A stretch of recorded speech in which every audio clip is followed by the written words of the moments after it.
Toi comme moi, nous avons quelque chose en commun avec 99% des anciens Égyptiens.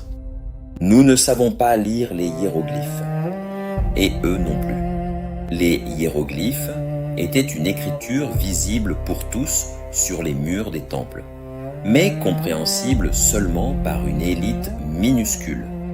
Les prêtres et quelques scribes spécialisés, appelés scribes des contours ou dessinateurs de hiéroglyphes. L'écrasante majorité des anciens Égyptiens ne comprenaient pas plus leur mystère que nous ne comprenons aujourd'hui ceux des évangiles, du Coran ou de la Torah. Sauf que nous, contrairement aux Égyptiens, nous faisons semblant de savoir.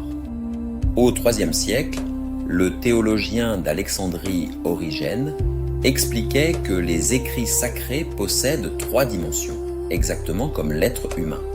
Le corps, c'est le récit littéral. L'âme, c'est l'enseignement moral. Et l'esprit, c'est le sens symbolique. L'apôtre Paul écrit aux Corinthiens : « Je vous ai donné du lait, non de la nourriture solide, car vous ne pouviez pas la supporter, et vous ne le pouvez pas même à présent. » Et l'épître aux Hébreux ajoute : « Quiconque en est au lait n'a pas l'expérience de la parole de justice, car il est un enfant. » Ayant perdu la mémoire de cette structure typique et inchangée de tout texte sacré, nous sommes tombés dans l'idolâtrie du littéral.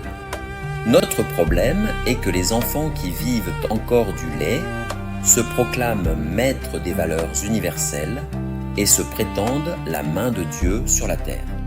Les symboles, qui étaient autrefois des mystères à étudier, sont devenus des instruments au service de leurs petits projets.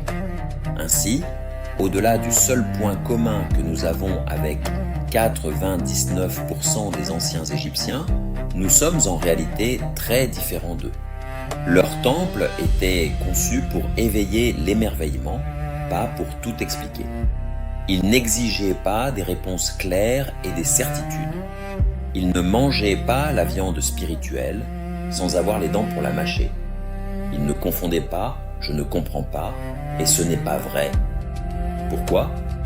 Parce que les anciens Égyptiens avaient compris que l'humilité face au sacré était la seule clé pour ne jamais ouvrir une mauvaise porte.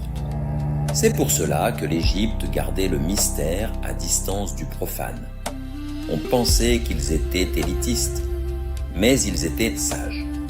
Car comme l'a dit Carl Jung, le plus grand danger pour l'humanité n'est pas la bombe, c'est l'homme. Donc oui, nous ne savons pas lire les hiéroglyphes, comme eux, mais eux au moins, ils le savaient.